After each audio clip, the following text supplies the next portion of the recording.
안녕하세요. 그녀의 북살롱 미셸입니다. 네, 오늘 소개해드릴 책은 세계사 심리 코드라는 제목의 김태형 심리학자가 지은 책입니다. 세계사 속에 한 장면, 한 인물을 소개해 드릴 거고요. 그를 통해, 그 사건을 통해 그 사건을 예로 들 수 있는 세계사 속에 녹아있는 인간의 심리 코드를 알아볼 거예요. 그 인물은 바로 스파르타쿠스라는 인물이고요. 그리고 살펴볼 심리 코드, 인간의 심리는 바로 통제욕입니다. 통제한다, 누군가를 컨트롤하고 지배하려고 하는 인간의 심리에 대해서 김태형 이 박사님이 쓰신 이 책이 좀 어렵지 않게 재밌게 글이 쓰여져 있어요. 그래서 골랐습니다. 자, 그러면 내용 읽어드릴게요. 들어보세요. 스파르타쿠스, 내 운명은 내가 통제한다 라는 제목의 챕터입니다. 최근 미국에서 이미 최근이 아닐 거예요. 출판된 지 한 7, 8년은 된 책이거든요.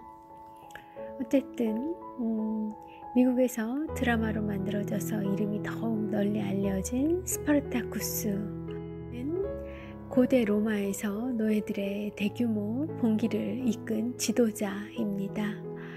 그가 살아있을 당시 로마는 지중해 지역을 대부분 장악했던 그런 거대 국가로 성장해 있던 때이고요. 방대한 식민지를 거느린 로마의 지배층은 엄청난 물질적 풍요를 누리고 있었습니다. 그 권력과 부를 기반으로 몰락한 자영농에게 농지를 사들이고 노예 노동에 기초하는 대농장 제도인 라티푼디움을 만들었던 그 라티푼디움이 더 넓혀져 가고 있던 그런 시대였죠. 반면에 몰락한 시민은 빈민이나 노예로 전락해서 로마 사회의 빈부격차는 점점 더 심해지고 있었어요. 기원전 7, 80년 전의 상황인데 이렇게 낯설지가 않네요. 농장제도 이런 거야 지금 시대에는 없지만 농장제도라고 볼 수 있는 그런 큰 기업들이 대신 많이 생겼죠. 그리고 우리 사회의 빈부격차도 나날이 벌어져 가고 있고요. 다시 책 속의 내용으로 돌아가서 이런 사회 문제를 해결하기 위해 개혁을 시도한 이들이 있었어요. 그런데 기득권 세력의 방해가 있었고 그로 인해 모두 실패로 돌아가죠. 로마는 군벌이 황제의 자리를 노리고 치열한 암투를 벌이는 혼란기에 들어섰습니다. 로마가 몰락의 길을 밟아갈 무렵인 기원전 73년 이탈리아 본토에서 노예들의 대규모 봉기가 일어났어요. 노예 전쟁이라고도 일컬어지고 있습니다. 그 봉기를 이끈 스파르타쿠스는 트라키아 출신의 인물이었고요. 한때 로마 군인이었으나 탈영을 하는 바람에 노예의 신분으로 전락했던 그런 사람이라고 전해지고 있어요. 스파르타쿠스는 무예가 뛰어난 인물이었고요. 카푸아 근교의 검투사 양성소에서 검투사, 검투 노예로 살아가게 됩니다.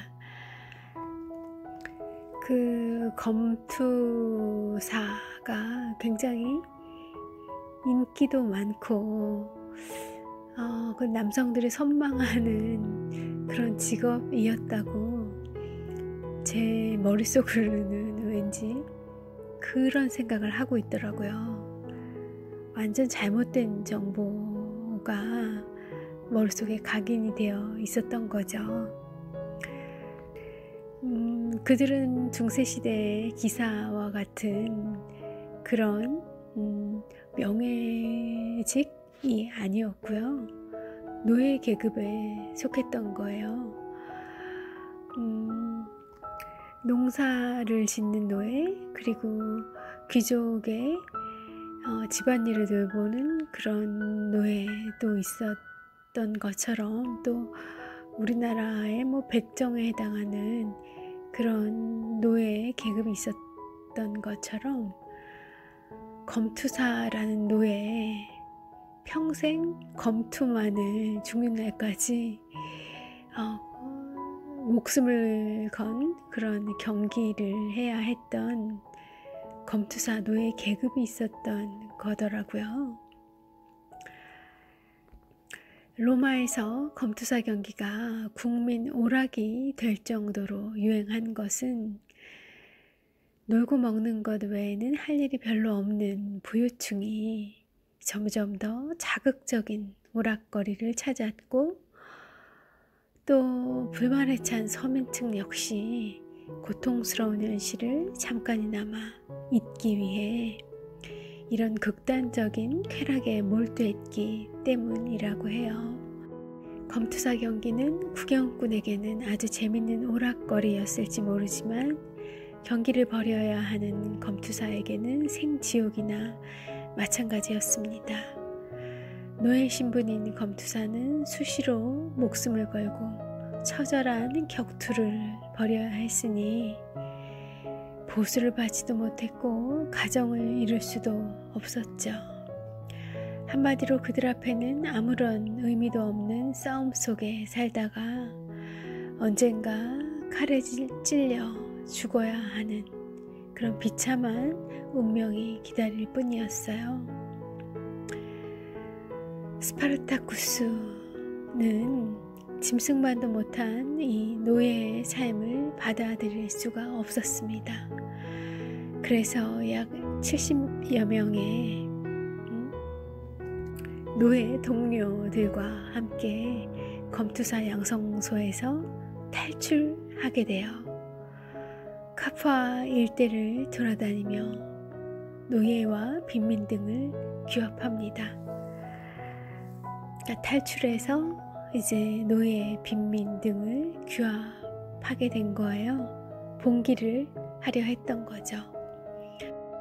그런 불공평한 사회에 저항하기 위한 세력들을 모으려 했던 겁니다. 그의 군대는 삽시간에 수만 명으로 늘었고요. 로마의 지방 총독이 봉기를 진압하기 위해 3,000명을 이끌고 출동을 하기에 이르렀죠.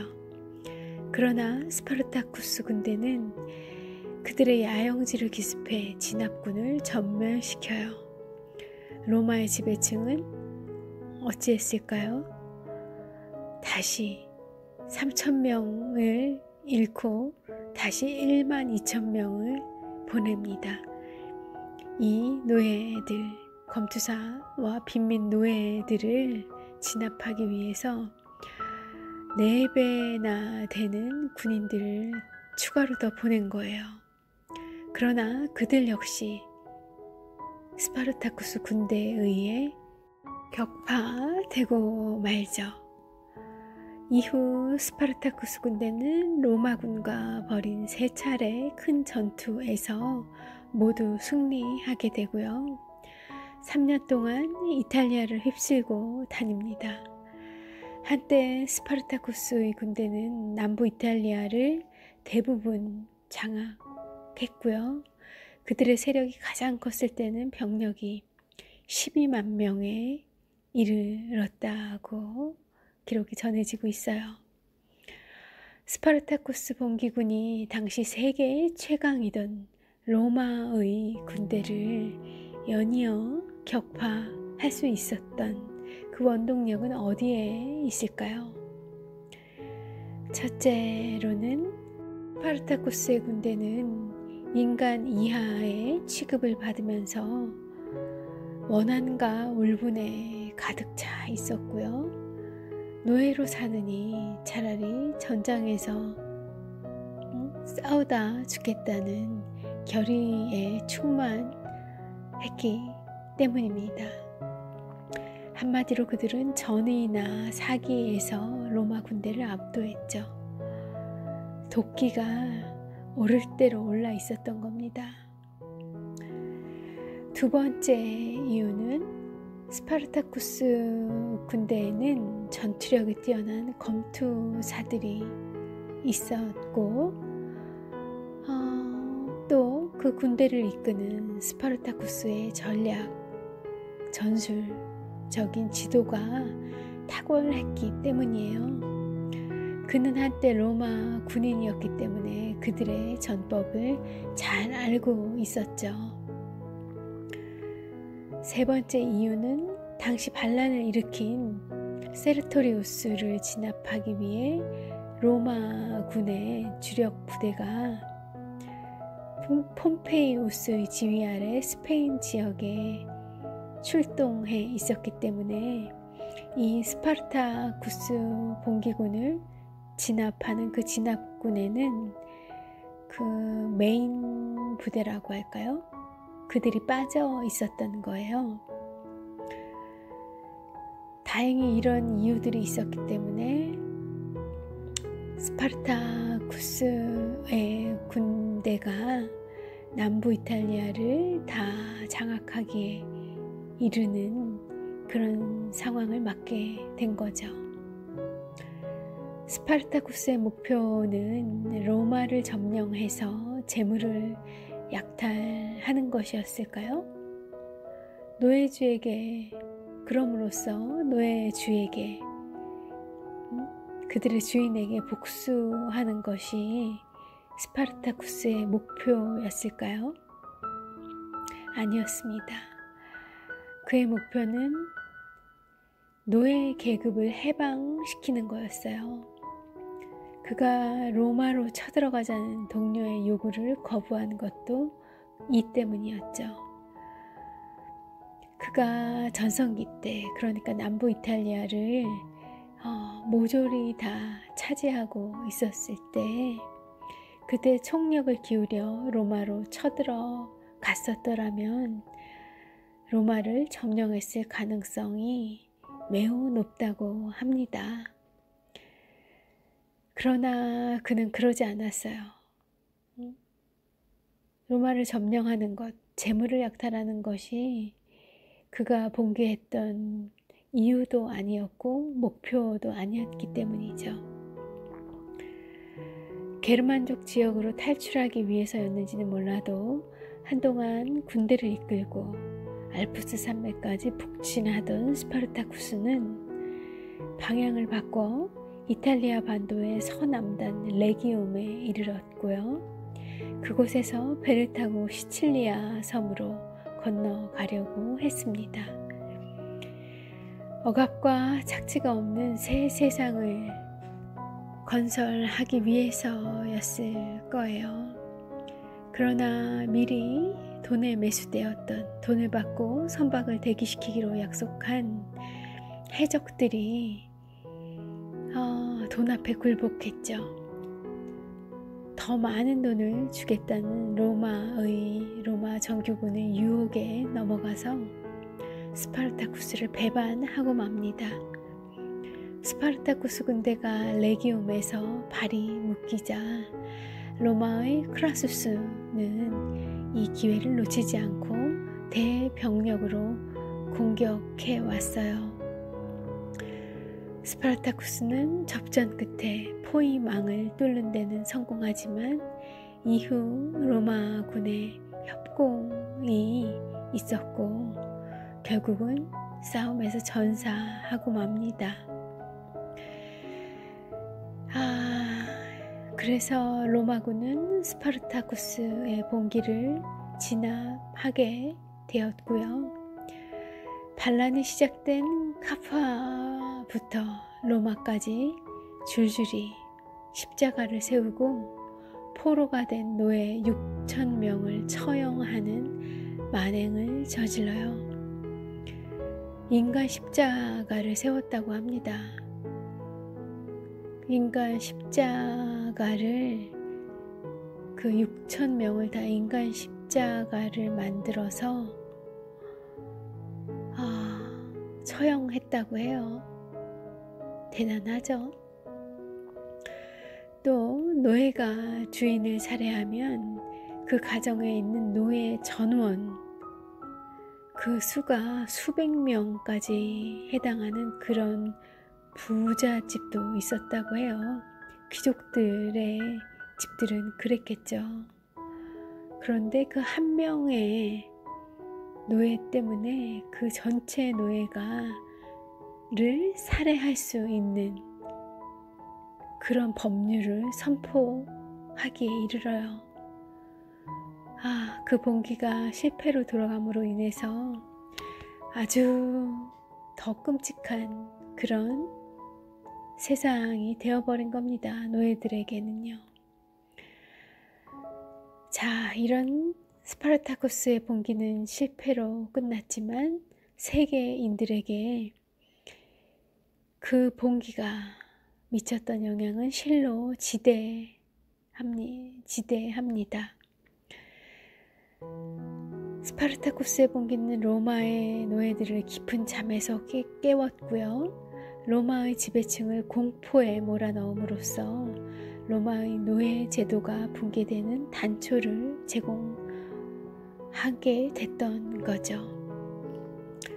스파르타쿠스가 죽은 후 그에 대한 갖가지 전설이 민중 속에 널리 퍼지게 되었고요. 그의 이름은 먼 후세까지 기억되면서 사람들에게 크나큰 용기를 불어넣어 줍니다.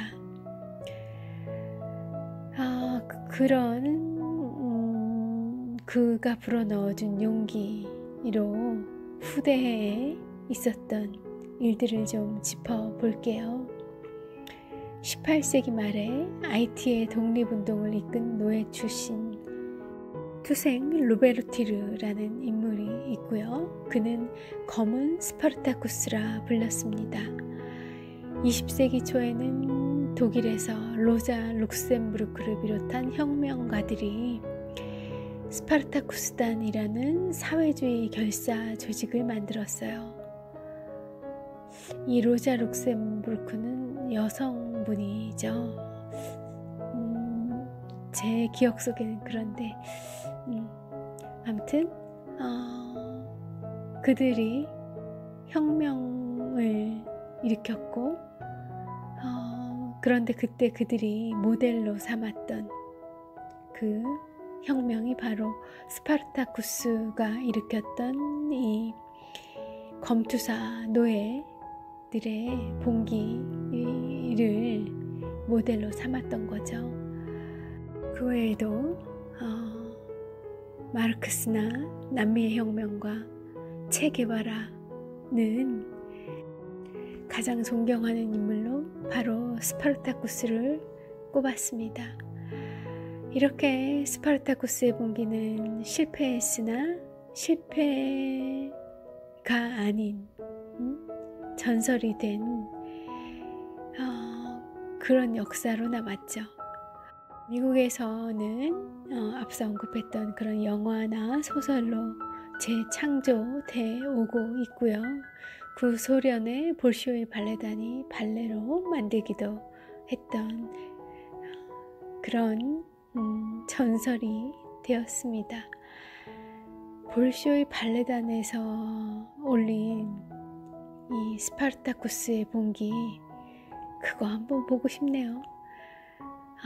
이런 노예 혁명을 발레에서는 어떻게 재구성하고 재창조해 냈었을지 찾아봐야겠어요. 미국의 작가 하워드 페스트는 1950년 메카시즘의 광풍에 휘말려 사상범으로 투옥되었는데요. 그가 감옥에서 쓴 소설 스파르타쿠스에서 다음과 같이 이야기하고 있습니다. 원문을 읽어드릴게요. 가끔 아주 오랜 시간이 흐른 후 수백 년 만에 한 번 온 세상을 향해 외치는 사람이 나타나는 것이다. 그리고 몇 세기가 또 지나가고 세상이 계속 돌아가도 이 사람은 결코 잊히지 않는다. 바로 얼마 전 이 사람은 노예에 지나지 않았다. 그러나 이제 스파르타쿠스라는 이름을 모르는 사람이 어디 있는가? 지금 그는 거의 5만 명에 이르는 군대를 지휘하고 있다. 어떤 면에서 그 군대는 역사상 최강의 군대다. 가장 단순하고 소박한 의미에서 자유를 위해 싸우는 군대다. 지금까지 수많은 군대가 있었다. 그 군대들은 국가나 도시, 부, 전리품, 권력 혹은 어느 지역에 대한 통제권을 놓고 싸웠다. 그러나 여기 인간의 자유와 존엄성을 위해 싸우는 군대가 있다. 네, 아주 멋있는 그런 소개 아닙니까? 그리고 아주 본질을 잘 짚고 있는 것 같아요. 그래요. 인간의 자유와 존엄성을 위해 싸우는 군대. 그렇게는 살 수 없었던 거죠. 인간이 너무 잔인하다는 생각 듭니다. 어떻게 같은 인간한테 싸우다 죽으라는 그런 고삐와 멍해를 씌울 수 있는 건지 참 단순 오락을 위해서 말입니다. 기나긴 세월이 흘러도 스파르타쿠스의 이름이 잊혀지지 않는 것은 그가 자신의 이익뿐만 아니라 노예 해방이라는 시대적 요구를 위해 생을 바쳤기 때문일 겁니다. 스파르타쿠스의 본기가 영원한 것은 비록 실패했지만 자유와 평등을 향한 인류의 투쟁 노정에 빛나는 금자탑을 세웠기 때문이고요. 스파르타쿠스가 노예로 사느니 차라리 죽기를 원하는 것, 자유와 평등을 위해 목숨을 걸고 본기를 일으킨 이유는 무엇일까요? 그를 따르던 민중이 죽음을 두려워하지 않고 세계 최강의 로마 군대에 맞서 치열한 혈투를 벌인 이유는 무엇일까요? 사람에게는 자기의 삶과 운명을 스스로 통제하려는 통제 욕구, 통제 욕망이 있어서라고 합니다.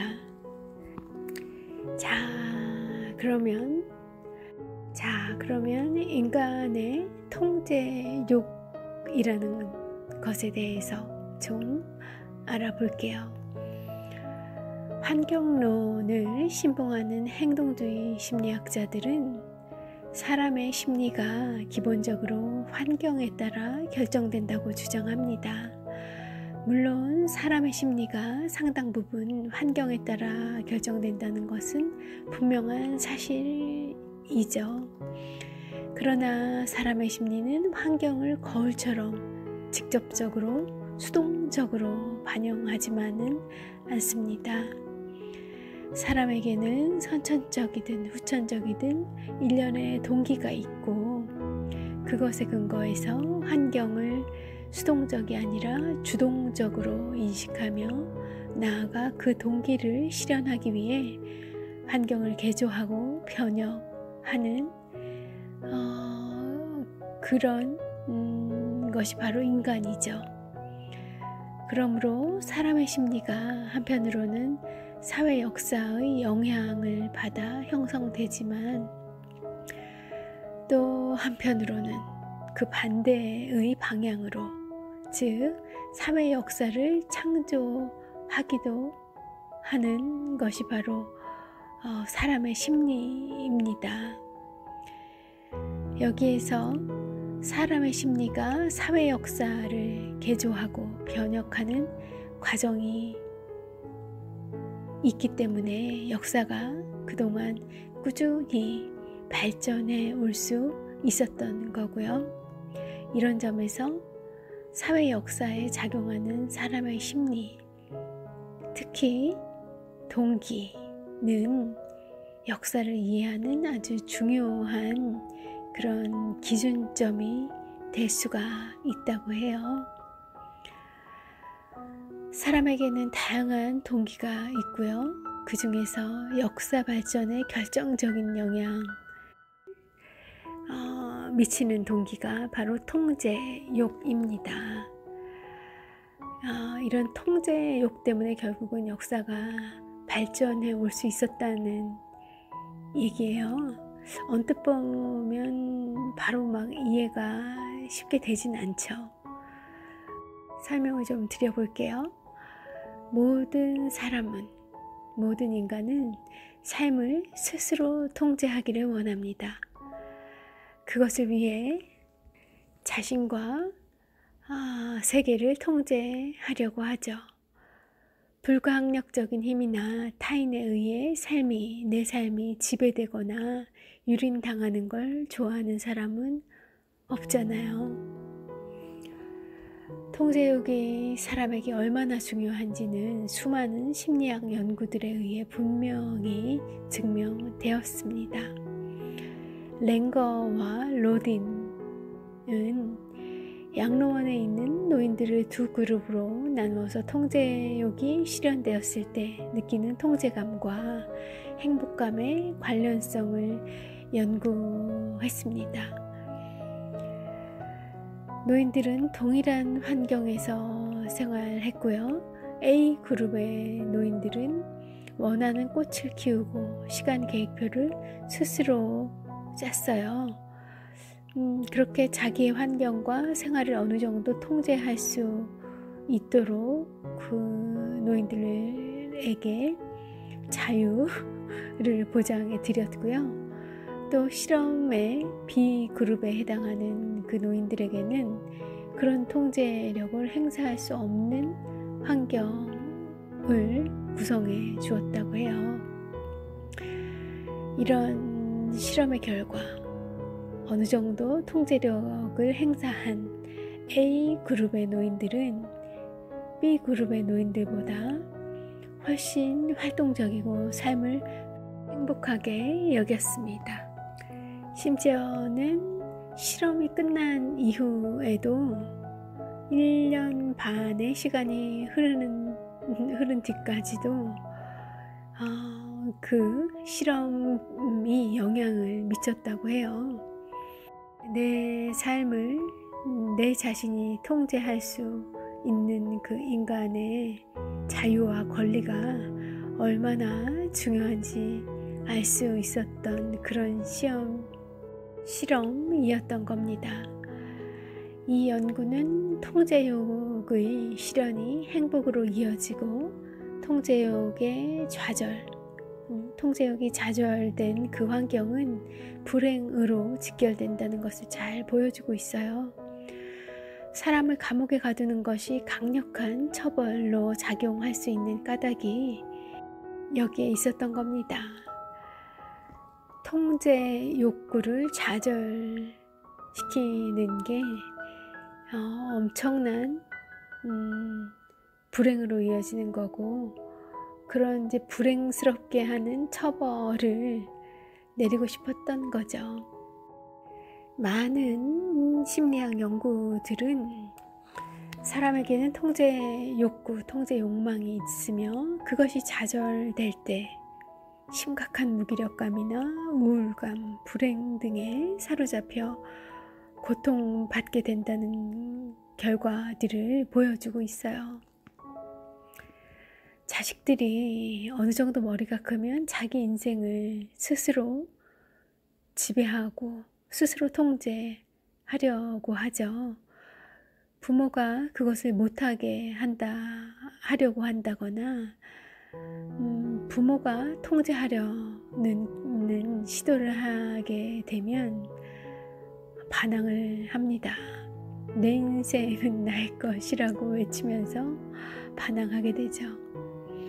그리고 정치적 자유를 구속하고 억압하려는 잘못된 그런 세상, 이 잘못되어서 돌아가는 그런 사회에 대해 정치적 운동을 벌이는 것 역시 이런 사람에게 통제욕이 얼마나 강렬하고 중요한지를 잘 보여주는 그런 사례라 할 수 있습니다. 사회적 욕구 중에 하나인 통제욕, 이 통제욕이야말로 사람의 가장 중요한 본성인 거죠. 사람은 통제욕이 있기 때문에 자기 의지에 반하는 외부의 압력에 저항하게 되고요. 예속이나 구속을 허용하지 않으려는 강한 경향성을 드러냅니다. 또 사람의 통제욕은 동물 혹은 유기체의 생물학적인 통제욕과는 차원이 다른 통제욕이에요. 그러니까 생물학적인 통제욕을 넘어서서 사회적 통제 욕구, 사회적 통제 욕망인 겁니다.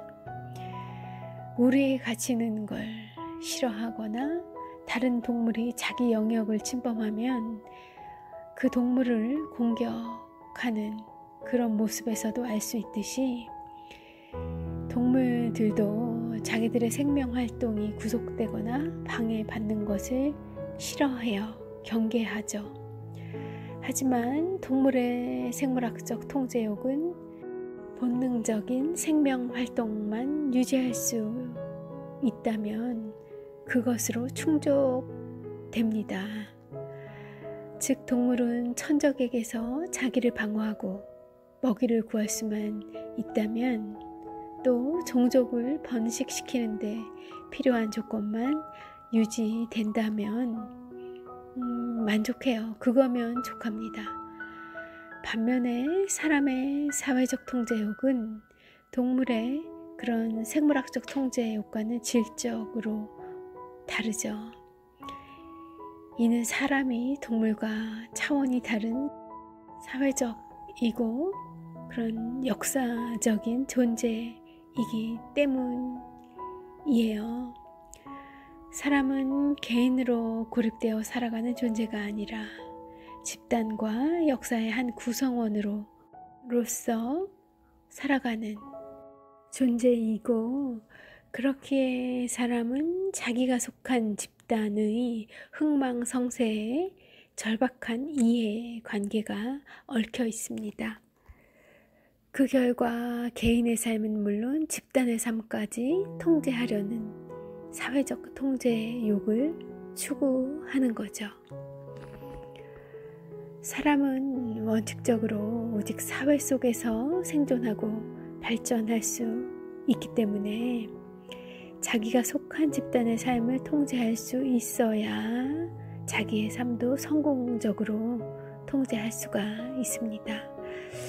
예를 들면 노예 신분으로 태어난 개인은 노예 계급이 해방되어야 노예의 삶에서 진정으로 벗어날 수 있게 되는 거예요.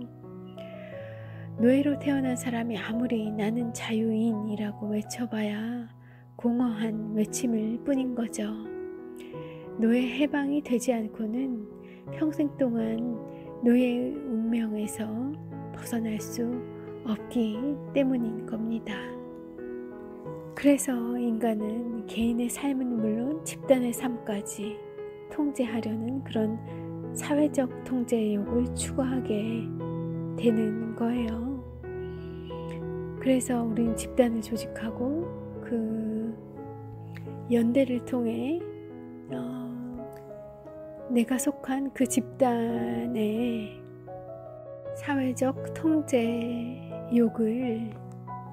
통제력을 되찾아오려고 하는 겁니다. 유지하려고, 강화하려고 하는 겁니다.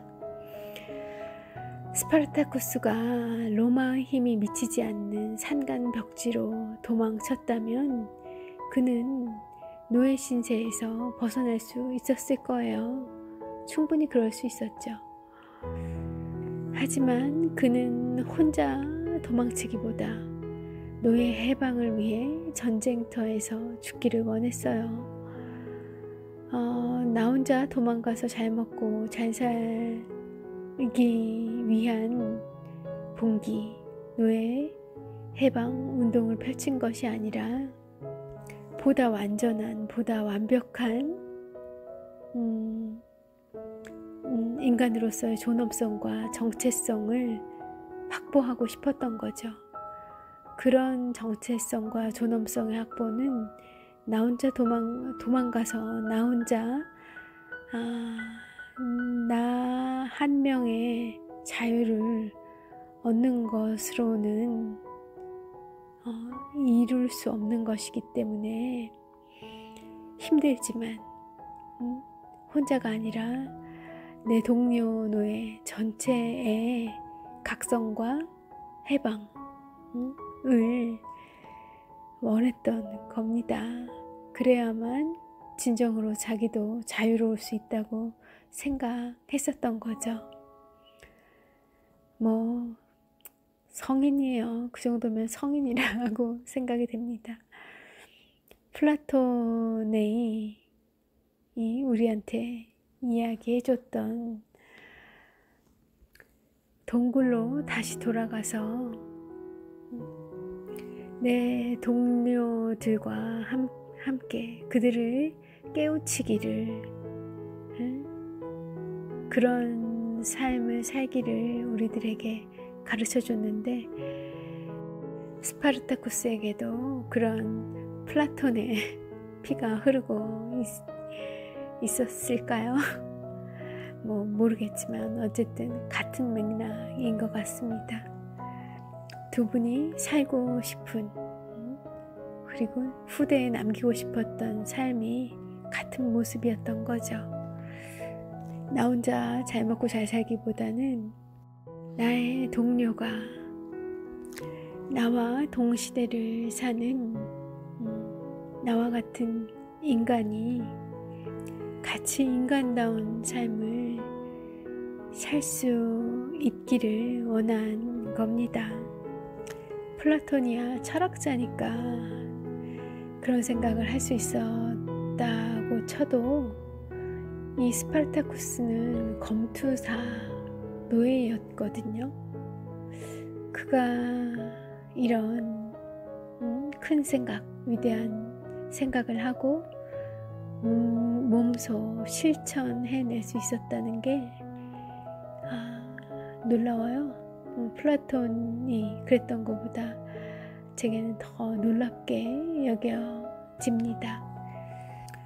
스파르타쿠스는 혼자 도망치기보다 노예 해방을 위해 전쟁터에서 죽기를 원했고, 도망은 자유가 아니다 라는 말이 의미하듯 설사 탈출에 성공하더라도 로마가 멸망하기 전에는 도망친 노예 신세를 면할 수 없었기 때문에 로마라는 이 사회 자체를 변혁시키고 싶었던 겁니다.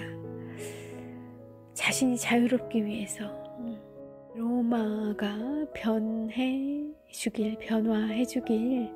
바랬던 거죠. 스파르타쿠스는 입에 풀칠할 수 있으면 만족하는 동물, 그 동물이 아니라 그저 입에 풀칠만 할 수 있으면 오케이 모든 게 만족하는 그런 동물이 아니고 인간이었던 거죠. 사회적 존재, 역사적 존재, 인간으로서의 삶을 추구하는 인간이었기에 내가 속해 있는 그 노예 계급, 나와 같은 처지에 놓인 그 노예 계급의 미래, 운명에 무관심할 수 없었던 거죠. 나 몰라라 할 수가 없었던 겁니다.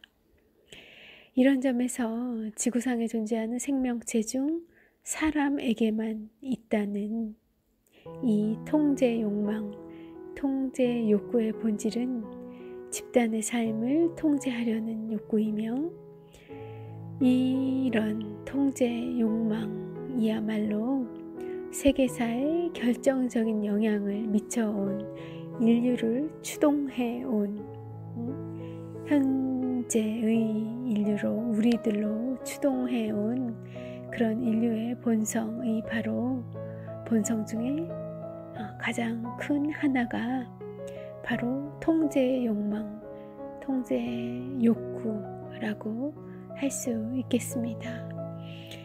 인간은 자기 삶을 스스로 통제한다고 여길 때, 그때 행복감을 느낀다고 해요. 살면서 그런 깨달음과 만나셨던 기억 다들 있으실 겁니다. 누가 시키는 것, 누구의 지배받는 것, 종속되는 것이 죽도록 싫어요. 그래야만 우리가 인간스러운 겁니다. 누구의 조종과 지배와 그런 것들에 그저 따르기만 하는 그런 통제 당하는 인생은 행복할 수가 없을 것 같아요. 저는 그렇게 생각합니다. 김태영 저자님의 생각에 100%, 200% 공감이 되어요.